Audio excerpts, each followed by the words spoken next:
नमस्कार. श्री सेवा @माय मराठी या माझ्या चॅनलमध्ये आपलं स्वागत आहे.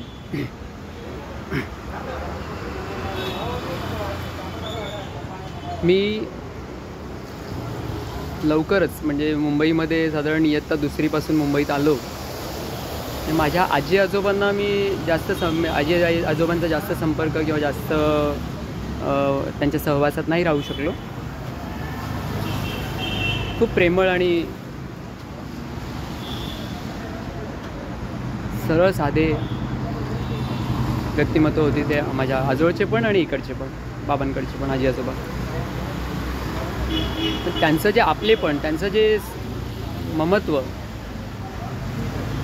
तेव्हा मी मुंबईला आल्यानंतर असे कोणी सिनियर आजी आजोबा दिसले, काका काकी दिसले की त्यांच्याशी मी रिलेट व्हायचो, त्यांची आपुलकीने चौकशी करायचो. आणि आपल्या संस्कृतीची शिकवण आहे वडीलधाऱ्यांना आदराने वागायचं, त्यांच्याशी त्यांना काय शक्य होईल ती मदत आपण करायची, करू शकतो तेवढी करायची. सगळ्यांनाच आर्थिक लेवलवर करता येत नाही. आपण श्रीसेवा म्हणजेच सहकार्य, काही त्यांना काही आणून द्यायचं असेल, काही आणखीन त्यांचं काही कामं होण्यासारखी असेल ती करायची, जे शक्य होईल जेवढ्या वेळेमध्ये मोकळ्यात ते.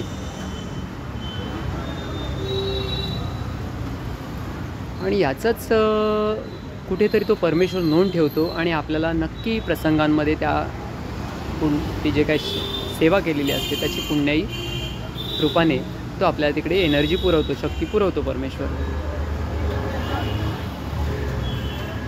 मी आज आपल्यासमोर उभा आहे ना, कोरोना पिरियड सारख्या महामारीमधनं परमेश्वराच्या कृपेने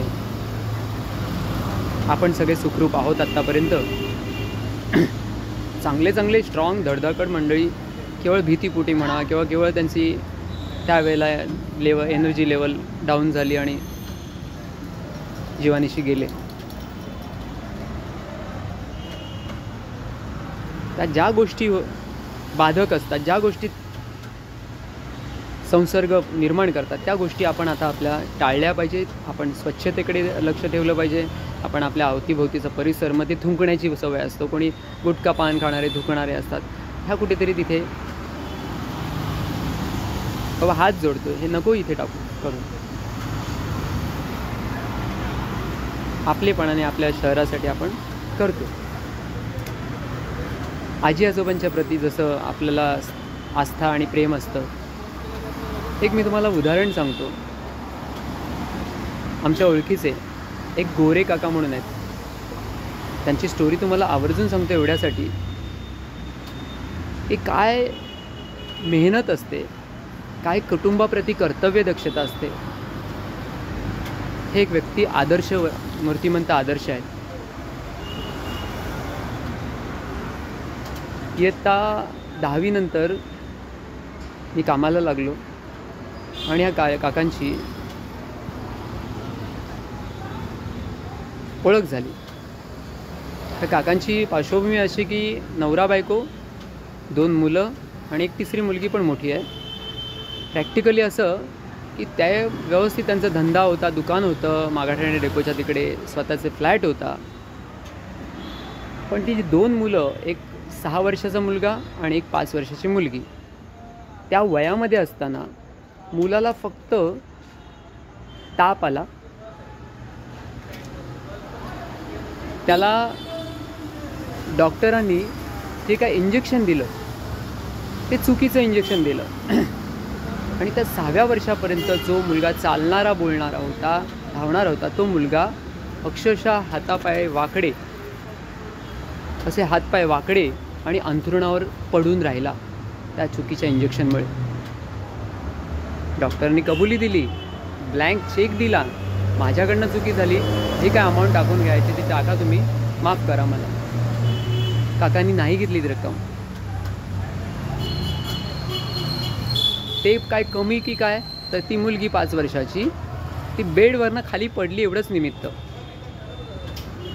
तिच्या मेंदूला कुठे मार लागला आणि ती पण वेडेवाकडे हातपाय होऊन अंथरुणावर मांसाचा गोळा म्हणून पडलेली आजही आहे. अनुक्रमे ती मुलगा तो 26 वर्ष वयाचा झाला आणि ही मुलगी आता जवळजवळ 32 वर्ष वयाची झाली आहे. एवढ्या 2 मुलांची सेवा करणं, त्यांचा इलाज करायला त्यांनी काही कमी केलं नाही. मोठे मोठ्या हॉस्पिटलमध्ये दाखवले, दुकान होता तो विकला, फ्लॅट होता तो विकला, इलाज व्हावा कुठेतरी. त्या डॉक्टरांकडनं काहीच नाही घेतलं त्यांनी. नको माझं नशीब फुटकं, मला काय माझं नशीब आहे हे, त्यांची सेवा करायचं हे होतं, मी तुझ्याकडनं पैसे नाही घेणार म्हणाले. आणि ते सगळं काही उपचार करूनसुद्धा ते काय उपचार लागू पडले नाहीत. शेवटी देवाच्या कृपेने त्यांना म्हाडामध्ये जे काही रूम मिळाला त्याच्यामध्ये ते राहतात सध्या. पण वस्तुस्थिती अशी की त्यांची मिसेस जी पण 20 वर्षापूर्वी ती वारली, डायबिटीज वगैरे वगैरे, अंगाला जखमा होणे वगैरे, आणि ह्याच्यातनं ती पण दगावली. मोठ्या मुलीचं ग्रॅज्युएट होऊन एवढी चांगली सुसंस्कृत आणि सुशिक्षित मुलगी,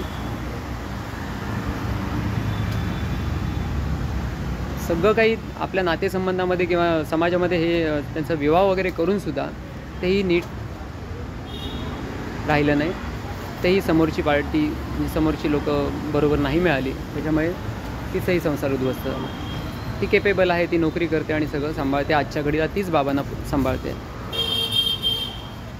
तात्पर्य काय की ते काका, ती सासरी जोपर्यंत मुलगी होती तोपर्यंत ते काका त्या अंथरुणावर असलेल्या मुलीला, त्या मुलाला छोट्या, जो अगदी त्या वयापासून अगदी 26 वर्षाचा होईपर्यंत, आणि ही मुलगी आता 32 वर्षाची आहे, तिथपर्यंत ह्या सगळ्या दोघांची सेवा करत राहिले.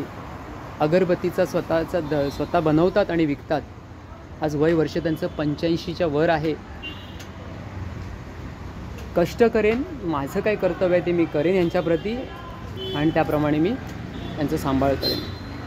मग त्या मुलाची शिशू काढण्याचं, त्या मुलाला असो मुलीला असो, धावणं कसं, खेळणं कसं, बागडणं कसं आणि बोलणं कसं, काही त्यांना येत नाही. पडून असतात, मांसाचे गोळे होते. आई होती तेव्हा मी पण जायचो, पण मग काकी आलेल्या त्यांच्याशी बोलत आई होती, तर हा मुलगा प्रचंड रडत होता, बोंबलत होता. अरे काय ह्या मेल्याला झाले म्हणे. कोण आलं ना बोलायला वगैरे बसलं की ह्याला चाळा येतो आणि हा ओरडत सुटतो. प्रत्यक्षात म्हटलं काकी बघा काहीतरी त्याला त्रास होत असेल. आणि खरोखर त्यांनी बघितलं तर 3-4 लाल मुंग्या त्याच्या हाफ पॅन्टच्या इकडे चावत होत्या. बोलू शकत नव्हता. ह्या मुलांचं शिशू काढणं, आज ती मुलगी या वयाची होईपर्यंत आणि तिला मासिक पाळी चालू होईपर्यंत, त्या मासिक पाळीपासून सगळं ते साफसफाई ते बाबाच करायचे. कारण आई पण लवकर वारली, मागच्या 20 वर्षापूर्वीच वारली ती. एकटे करायचे. आज 85 वयाचे असतानापर्यंत ते करतात आणि केलं. कोणी दान पुण्य करतात ना, दान मोठ्या मोठ्या इकडे, अशी अवतीभोवती जी मंडळी असतात ना, जी मेहनत करून आपलं कर्तव्य आपल्या कुटुंबाप्रती करत असतात, यांना काही थोडीफार मदत करता आली तर ते मोठं पुण्याचं आणि समाजकार्य होईल. आणि देवाला ते आवडतं. Service to man is service to God म्हणतात. जेवढे शक्य होईल तेवढं मी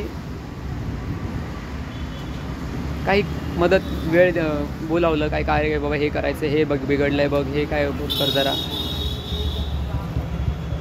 तेवढंच सहकार्य करू शकतो. मी पण मध्यमवर्गीय, मला पण काही जास्त आर्थिक पाठबळ नसल्यामुळे, पण जे काही करायचं ते कर्तव्य म्हणून भावनेने करतो.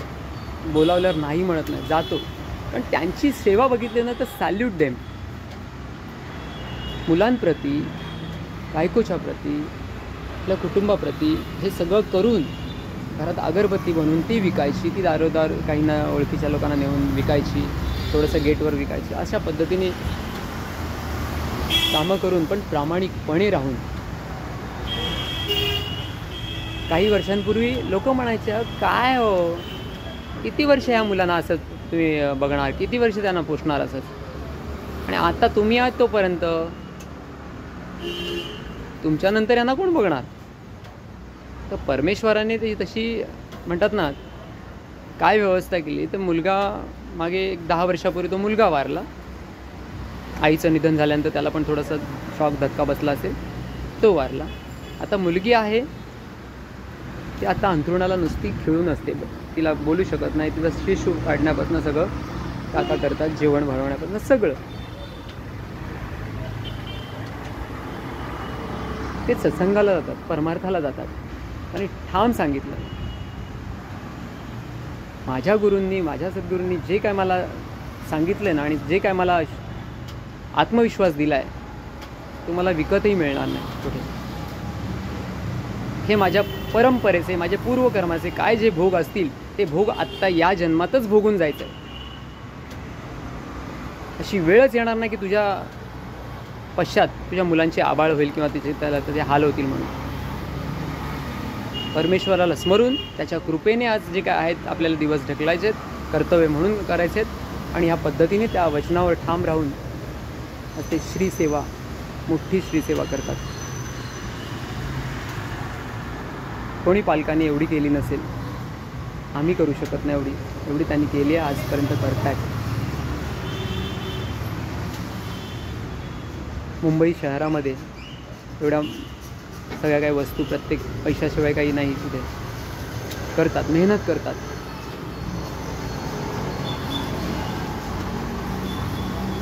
हा जो परमेश्वराच्या सेवेचा किंवा परमेश्वराला पूजण्याचा, भजण्याचा, त्याचं सकाळी करण्याचा हा जो मी घेऊन आम्ही उभे राहतो ना, तिथे गाडी फसते.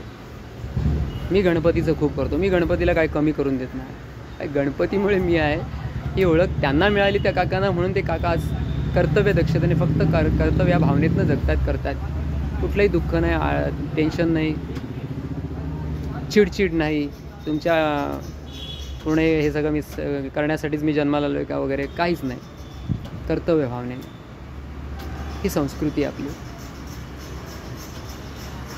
मी हे सगळं जवळून अनुभवतो, मी सगळं हे जवळून त्याचं अवलोकन केलं इतक्या वर्षामध्ये आणि म्हणून आत्मीयता, तळमळ वाटते. आणि म्हणून हे जे काही उदाहरणं असतात ना अवतीभोवतीचे, ते मी जसं आपल्याला शेअर करतो, आपण आपल्या मुलांना शेअर करा.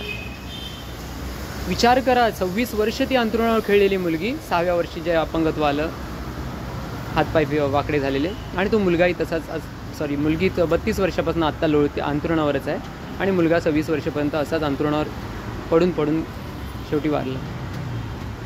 परमेश्वराने आपल्याला अशी अवस्था आणली आहे का? मग आपल्याला नाकी डोळी छान सगळ्या अंगाने आपल्याला पूर्ण आणलेलं आहे. मग आपण त्या परमेश्वराचं भजन पूजन किती करतो, किती करायला पाहिजे? संसार प्रपंचात राहून परमेश्वराने ज्या आपल्याला आणलं आहे त्याचं हे करण्यासाठी आपल्याला हा देह दिलेला आहे. ही संतवाणी असो, श्रीमनाचे श्लोक असोत, गणेश स्तवन, मारुती स्तोत्र, ह्या सगळ्या गोष्टी आपल्या घरोघरी जी परंपरा आहे ती आपण रुजवली आणि त्याप्रमाणे मुलांना आपण आपल्याबरोबर बसून हे केलं तर निश्चित आपले मुलं म्हातारपणी आपल्याला चांगल्या प्रकारे ट्रीट करतील, सांभाळतील. ते करायला पाहिजे म्हणून हे सगळं करायचं असं नाही, किंवा त्यांना पाहिजे तसं खाऊ पिऊ आणि सगळं पाहिजे तसं सांगतील तसे ऑर्डर देतील तसे ते लगेच त्यांना अवेलेबल करायचं, हेही नाही.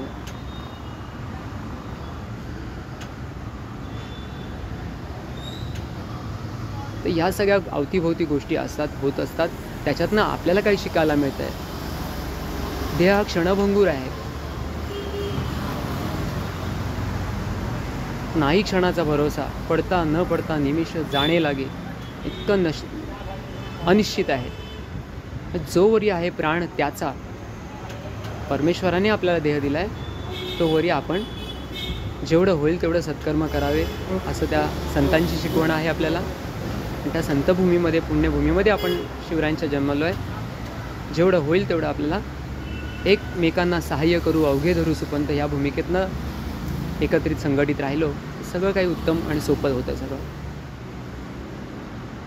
काकांचा काल फोन आला, अरे संतोष जरा येशील काय, जरा ये तू घरी, काम आहे थोडं.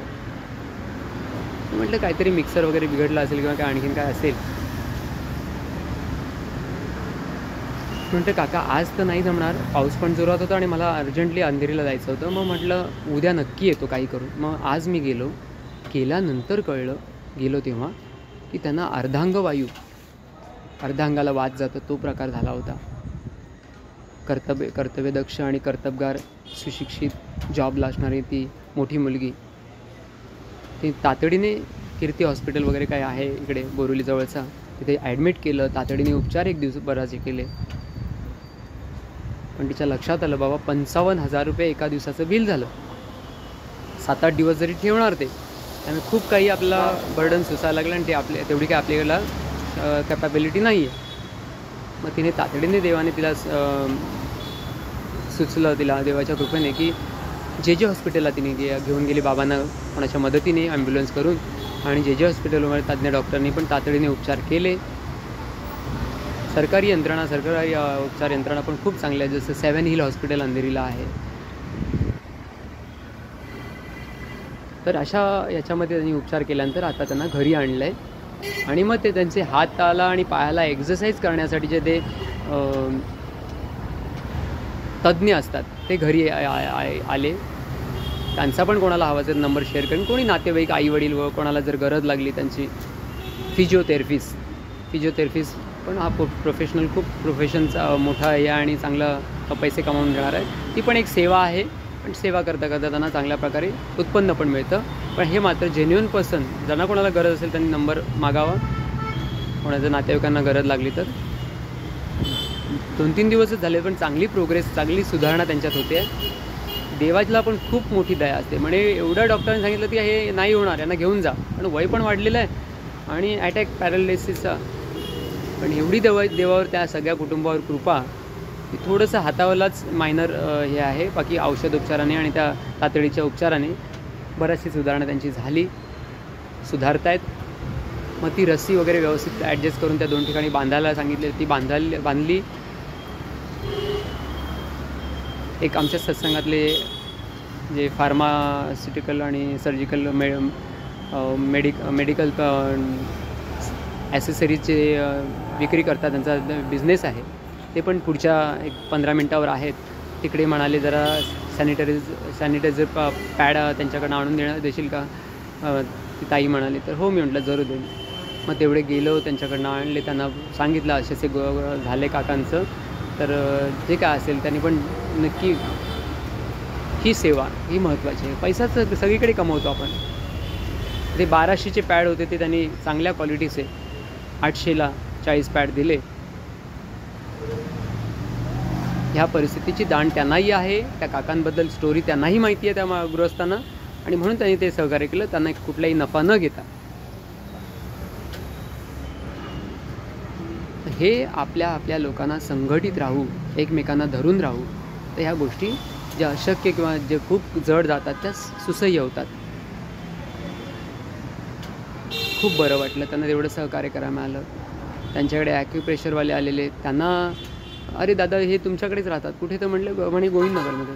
हाँ दादा, मैं गोविंदनगर में रहता हूँ, ये बाकी ये सब लोगों की दुआ है और वो सब बहुत कमाया, अगर खुद का घर नहीं है, भाड़े से रहता हूँ वहाँ पे.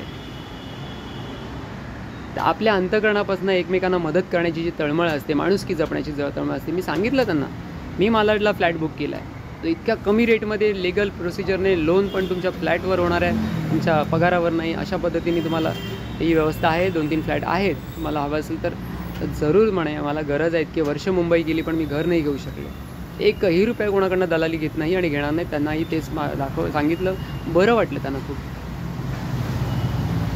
आणि ही चांगुलपणाची, सत्वगुणाची जोपासना ही आपापल्या ह्याच्यामध्ये नातेसंबंध जपून आपण साधू शकतो, करू शकतो. आणि ज्या अवघड गोष्टी वाटतात त्या सुसह्य होतात. मुलांना आपण शिक्षण चांगलं देतो, चांगल्या प्रकारे शिकतात, पण जॉबच्या वेळेला त्यांना प्रचंड हे असतं, त्यांना अपेक्षित, त्यांना त्यांच्या फील्डमधला जॉब मिळेलच ना, मिळालं तर ते तो काम करू शकेल ना. ह्या सगळ्या गोष्टीसाठी एक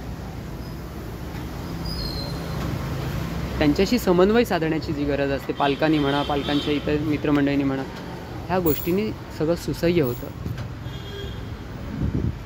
असो, म्हणून माझ्या मित्रमंडळी मी आवाहन करणार आहे, खरोखर तुम्हाला काही दानधर्म स्वरूपात काही आपण करतो, देवाला स्मरून जे काय मला आहे बाबा ही मदत कोणाला करायची, तर मी जरूर त्या काकांपर्यंत तुम्हाला पोहोचवेन आणि त्या काकांना तुम्ही मदत करू शकता. त्यांचा नंबर देईन, डायरेक्ट त्यांना भेटू शकता आणि वस्तुस्थिती जे आहे ते आहे की नाही फॅक्ट ते बघू शकता.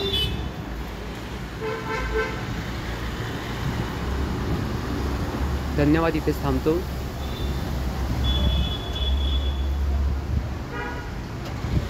पुन्हा भेटू. आणखी नवीन विषय कुठला तरी घेऊन. धन्यवाद.